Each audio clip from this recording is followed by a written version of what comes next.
في الحلقة اللي فاتت قلنا ان الضباط الاحرار قاموا بثورة يوليو سنة 1952، مما اضطر الملك فاروق الى التنازل عن العرش لابنه احمد فؤاد الثاني وسافر بره مصر. وبما ان احمد فؤاد الثاني كان لسه طفل رضيع، فتعمل له مجلس وصاية برئاسة محمد عبد المنعم ابن عباس حلمي الثاني ابن الخديوي محمد توفيق باشا. واستمر الطفل احمد فؤاد الثاني في حكم مصر حتى 18 يونيو سنة 1953، وبعد كده تم عزله وتحولت مصر من مملكة الى جمهورية مصر العربية. وبكده تكون انتهت فترة الاسرة العلوية من حكم مصر اللي استمرت من 1805 ل 1953. استمرت في حكم مصر حوالي 148 سنة. تابعونا بقى في باقي الاحداث.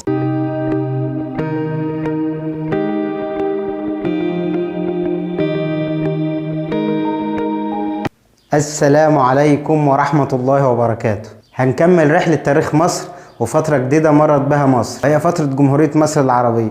وفي 18 يونيو زي ما قلنا كان أول رئيس لجمهورية مصر العربية محمد نجيب. واستمر محمد نجيب في حكم مصر اليوم 25 فبراير سنة 1954 وقدم استقالته، وكانت استقالته بسبب ان هو رافض قرارات مجلس قيادة الثورة. وبعدها بيومين رجع في استقالته تاني اللي هو يوم 27 فبراير سنة 1954، واستمر في الحكم لغاية يوم 26 اكتوبر سنة 1954. برضه كان جمال عبد الناصر في اسكندريه، فجماعه الاخوان المسلمين حاولوا اغتيال. فلما حاولوا اغتياله جمال عبد الناصر قال لهم انتوا هتغتالوني؟ ده انتوا سندكم زي الفل. فامر باعتقال كل جماعه الاخوان المسلمين وكل اللي بيولي لتنظيم جماعه الاخوان المسلمين. وفي 14 نوفمبر سنه 1954 برضه عزل محمد نجيب وحطه تحت الاقامه الجبريه، وعين نفسه رئيس مجلس قياده الثوره، واصبح هو الحاكم الفعلي لمصر ولكن مش رئيس الجمهوريه. واستمر الرئيس لمجلس قياده الثوره وفي نفس الوقت بيحكم مصر لغايه استفتاء 23 يونيو سنه 1956، واللي فاز فيه جمال عبد الناصر بنسبه تصويت حوالي 99%، يدخلوه طب المنصوره مستريح. ومن التاريخ ده اصبح جمال عبد الناصر تاني رئيس لجمهوريه مصر العربيه. وجمال عبد الناصر مع حفظ الالقاب من الشخصيات اللي الناس مختلفة عليهم. في ناس كانت بتقول ان هو مؤمن بالقومية العربية ومن احسن الزعماء اللي مرت في تاريخ مصر، وفي ناس تانية بتقول ان هو كان ديكتاتور وظالم.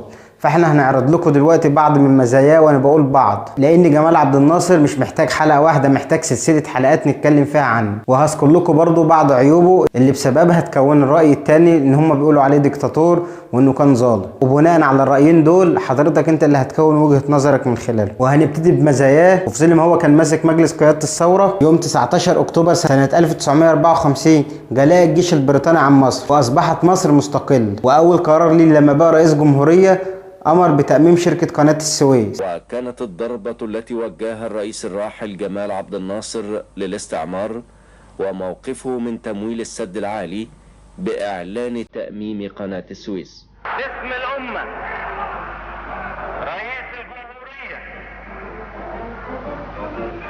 مادة واحد: تؤمم الشركة العالمية لقناة السويس البحرية شركة مساهمة مصرية.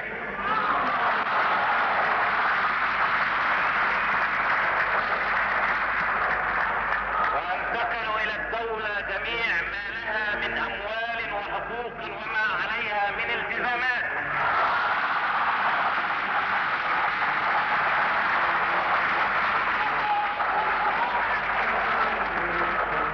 وتحل جميع الهيئات واللجان القائمة حاليا على إدارته.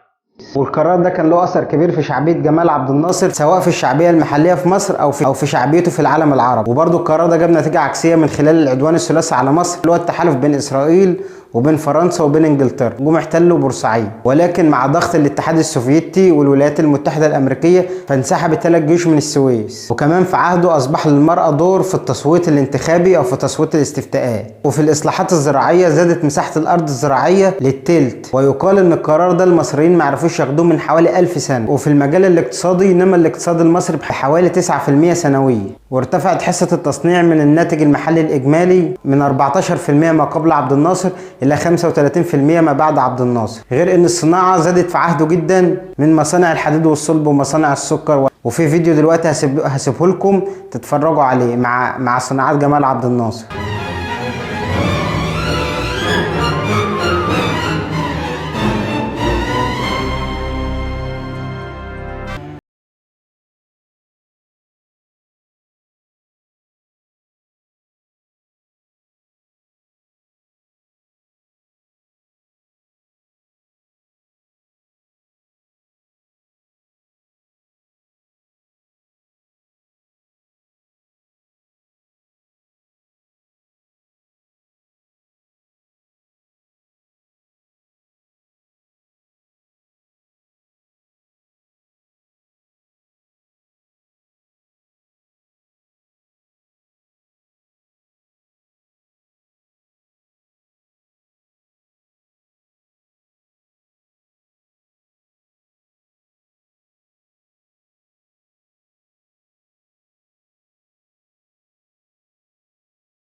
القطاع العام هينتهي، الرأسمالية هترجع، كل الاتهامات اللي انتوا عارفينها بتاع ناس كل ما لهم هم عندهم زي البغبغانات.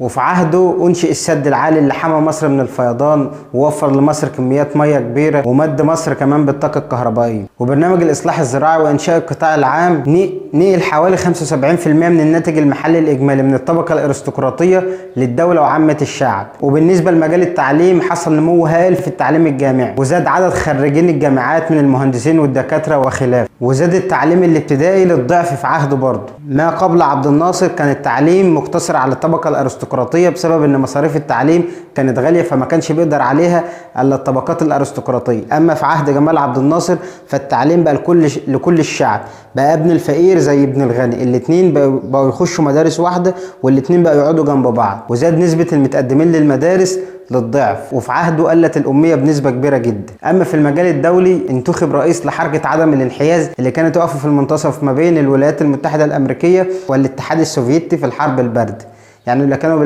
لا بيأيدوا دول ولا بيأيدوا دول. وفي الوقت ده أطلق عليه الرئيس الصيني عملاق الشرق الأوسط بسبب نزاعاته القومية، عمل وحدة مع سوريا واتسمت بالمملكة العربية المتحدة. وله مزايا كتير في مصر وفي الوطن العربي، لو قعدنا نتكلم عنها في الحلقة دي مش هنخلص، عاوزين لها سلسلة حلقات. وأما بقى بالنسبة لعيوبه فطبعا زي ما قلنا هو شخص فأكيد له مزايا وله عيوب. فمن أهم عيوبه نكسة 67 اللي بسببها احتل الصهاينة جزء من أرض مصر وهي شبه جزيرة سيناء. وفي الفترة دي جمال عبد الناصر قدم استقالته، ولكن رسخ لإرادة الشعب المصري في رجوع تاني، لأن الشعب عمل مظاهرات وأمر برجوع جمال عبد الناصر تاني. وبعد النكسة تقدم وزير الحربية وعبد الحكيم عامر للمحاكمة. كمان أقحم مصر في حرب اليمن وبسببها استنفذت موارد مصر المالية، وكمان مات جنود مصريين في حرب اليمن دي فأدى إلى ضعف الجيش المصري. والنقطة الثالثة دي اللي بسببها بيقولوا عليه ديكتاتور، وهي زادت في عهده حركات الاعتقالات والمسجونين السياسيين. وكمان أمر بحل الأحزاب والجماعات السياسية زي جماعة الإخوان المسلمين. وفي يوم 28 سبتمبر سنة 1970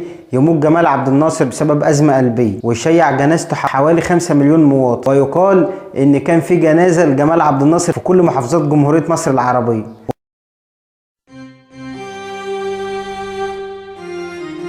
فقدت الجمهورية العربية المتحدة، وفقدت الأمة العربية، وفقدت الإنسانية كلها رجلا من أغنى الرجال، رجلا من أغلى الرجال وأشجع الرجال وأخلص الرجال، هو الرئيس جمال عبد الناصر. وبالمناسبة جدتي كانت قالت لي الموقف ده حقيقي. لما جمال عبد الناصر مات البلد عندنا قعدت اسبوع كامل ما تطبخش. مش طبخ هنا بمعنى بقى ان هم مش هياكلوا خالص وقاعدين بقى وزعلانين، يعني الفكره ان هم ما ولعوش نار يعني. فنقطه موته دي تدل ان الشعب المصري كان بيحبه جدا بسبب ان شيعوا 5 مليون واحد. وزي ما قلت لكم ان كان في جنازه في كل محافظه من محافظات الجمهوريه، وكان مصر كلها كانت زعلانه عشان يعني في الفتره دي الناس مختلفه عليه بسبب وجهتين نظر. وجهه بتقرا تاريخه من خلال ان الناس اللي كانت بتحبه او المؤرخين اللي كانوا بايدوه، فبناء على كده تكون رايهم من خلال دول. والتانيين اللي كانوا بايدوا الاحزاب اللي جمال عبد الناصر امر بنفيها، وانا بقول هنا الاحزاب والجماعات كمان مش حاجه واحده. فبناء على راي الكتاب اللي كانوا بايدوا الجماعات دي، القراء اللي كانوا بيقراوا لهم اتكون شخصيه ضدهم ان هو كان ديكتاتور وكان متعجرف وكان ظالم يعني. حتى لو كان كده وكان مكروه زي ما الناس بتقول، ما كانش الناس هتمشي ورا جنازته بالملايين، لان هو مات خلاص. حتى يعني الناس هتخاف منه بعد ايه، هو خلاص مات، فما كانش الناس هتشيع جنازته بالطريقه دي. وكنت في الحاله دي كنت ناوي ان انا اتكلم عن محمد نجيب وجمال عبد الناصر وانور السادات وحسني مبارك مع حفظ الالقاب لكل واحد طبعا، بس جمال عبد الناصر لوحده محتاج سلسلة حلقات.